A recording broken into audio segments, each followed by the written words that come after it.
Hello and welcome. Thanks for clicking. I'm Mark Morris, and today I'm going to participate in Fluffy's 2025 vinyl tag. Now, if you don't know Fluffy, I'll leave a link below. Just a great young man, very friendly, kind of a cute guy. Mostly listens to jazz, but he listens to good stuff too. And you can go over and look at his original video and get a sense of if you want to do it or not. There's several vinyl tags out this year, and Fluffy's just kind of resonated with me, so I thought I'd go with Fluffy's first.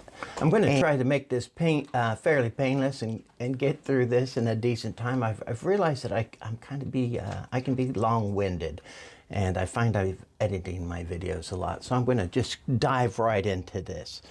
He has 20 prompts and 5 bonus prompts. Don't worry, I'm not going to be doing the bonus prompts. But the first one is starting off the year right. First record you spun to start the year 2025. And I didn't listen to any records yesterday on New Year's Day, but today I received this in the mail. It's Neil Young's After the Gold Rush, it's the 50th anniversary edition. It's really cool. I just got done playing it. I just listened to Crippled Creek Ferry, and that was my first play of the year. Love it. An album originally released in a year that ends in 5. A big record for me. Patti Smith's Horses came out in 1975. You've heard me speak of this record before, but this is my all-time favorite Patti Smith record. It really changed the way I thought about music, and just love it. Patti Smith, Horses. Non-stop play. Show a record you couldn't stop playing last year. And this one's a little odd for me just because I was late to the game, and it was kind of a surprise that I liked it as much as I do. Actually, I just got it not that long ago, but I've been playing it a lot. Lana Del Rey's Born to Die. This is the first record of hers I've ever bought. My niece recommended it to me when I was looking at records one day, and I'd heard a lot of her songs and I'd always liked them, but I'd never heard a full album. I got this. I played it constantly for several days, played some other records, and then went back to playing this. So this is one I'm doing for constant play. Your 25th album on Discogs, or if you don't use Discogs, pick the 25th record from your shelf.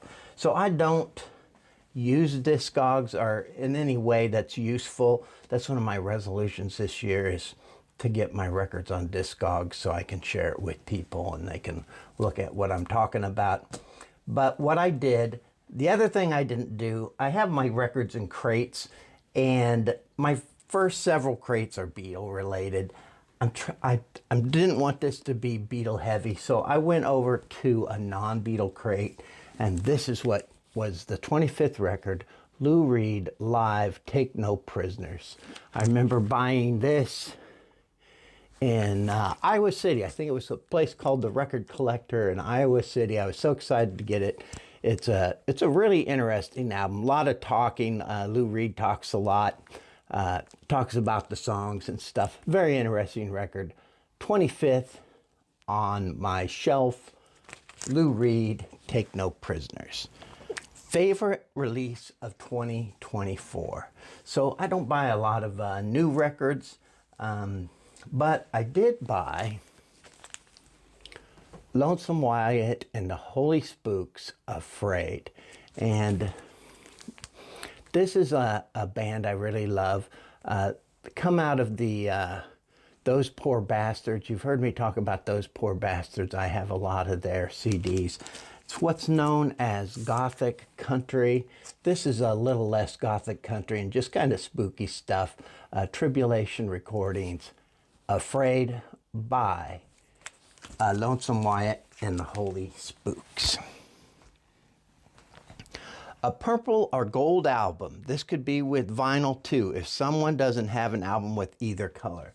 Well, I have some albums with purple and gold in them, but I decided to go with this anniversary edition of AC/DC's Back in Black, and because the record itself is on gold vinyl, and I think that's kind of cool, so that's why I decided to go with this. This is the gold vinyl AC/DC Back in Black. Look at that gold vinyl.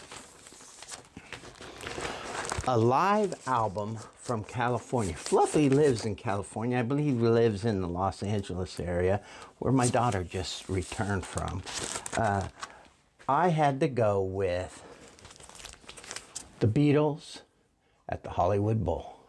Live album. Not the greatest recording in the world. You know, the fans are on there screaming and stuff, but a great documentation of Beatlemania. The Beatles at Hollywood Bowl for a record recorded live in California. An album with a person featuring a cigarette on the cover. I know I show this thing all the time, but I love it so much. Tom Waits, Nighthawks at the Diner. You can see Tom Waits there smoking a cigarette at the diner. Great album. I've talked about it many, many times, so I'm not going to say anything more about that.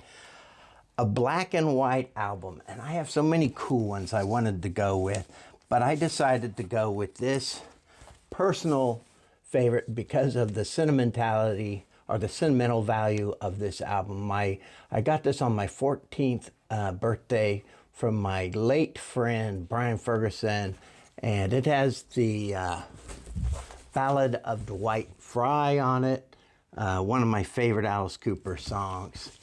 And I've always cherished it as an album from my friend, and I thought that's the one I would show. There's so many good black and white albums out there, though. An artist you've recently revisited. So this year,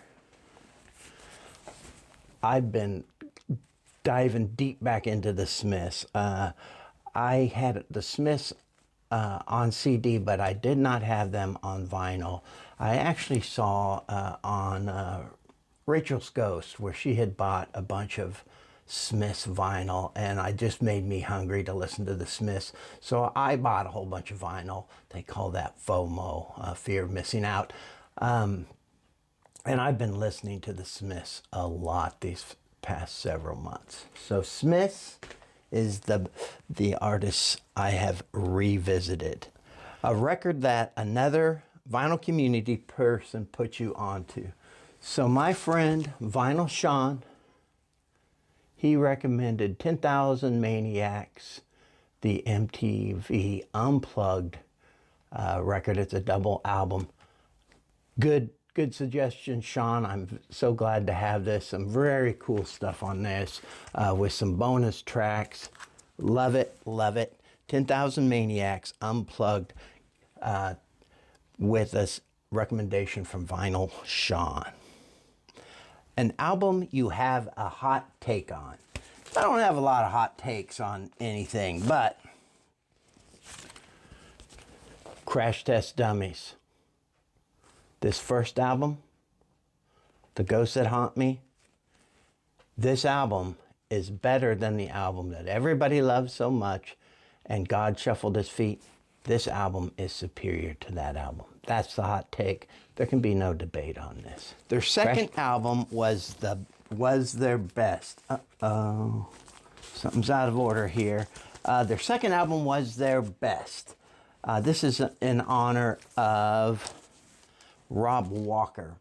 So I love the Violent Femmes, their debut album, but I really love their second album, Hallowed Ground. This is that first one had some really great poppy sounding songs on it. Just love it. But this album resonates with me much more. Hallowed Ground by Violent Femmes. Their second album is their best. A VC shout out. So I'm going to shout out Ed from On My Turntable. On My Turntable. Ed on My Turntable. Very eclectic taste. Very nice guy. Has a crazy record collection. You never know what you're going to see. Just a very wonderful guy. I think he has like 146 subscribers now, but he's one of those guys I'm always surprised that it should be more. If you get a chance, go check out Ed. I'm going to link to him below. 15, an album with a title that begins with F. Are you tired of seeing John Cale's Fear yet? John Cale, Fear. Love this record. Album that begins with the letter F. John Cale, Fear. An album with a smile on the covers. I had to bring out the Fabulous Poodles, Think Pink, and look at these smiles. Look at these smiles on here. Kind of a comedy band, but really nice poppy sounds, fun to listen to. Fabulous Poodles, Think Pink. A musician featured in a movie.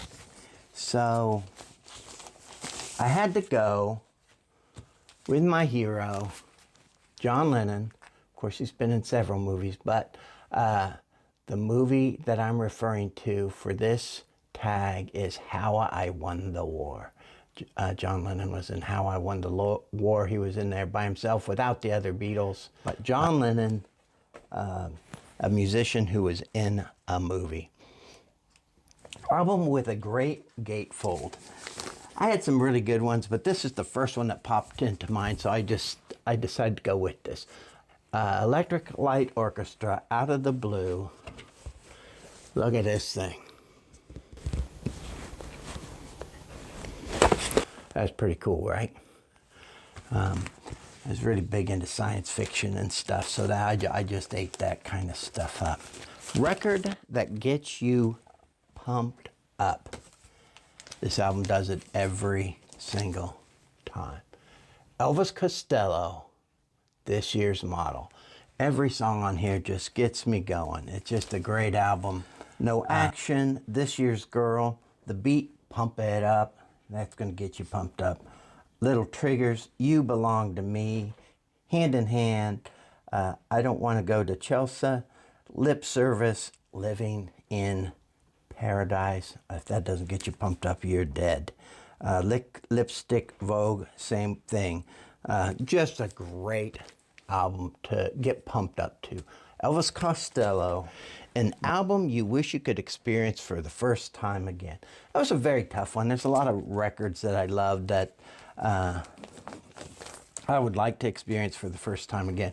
But I decided to go with a Bob Dylan record. You know, Bob's been in the news so much since that biopic came out. You can't go anywhere without seeing references to Bob Dylan anymore, which is kind of exciting. But I decided that Bob Dylan's Blood on the Tracks would be one I'd like to hear for the first time again. I was just excited about this record, played it over and over again, as I did with a lot of Bob Dylan records. I almost went with Blonde on Blonde, but I thought I'd keep it simple with Blood on the Tracks. Now, Fluffy has 5 extra bonus questions. You can answer those questions. I'm not going to do it. The other thing he recommends is if you can't answer one of the questions above, you can use one of the bonus questions to replace a question you can't answer. That is my response to Fluffy's vinyl tag. Check out Fluffy. This guy's a great guy. Everybody loves him. Anybody who's met him loves him. Wonderful guy, jazz guy. Check out Ed on my turntable, and check out my friend Shawn at Vinyl Shawn. He's a great guy too. Those are my responses. I hope I did you proud, Fluffy, and I'll talk to everybody again soon.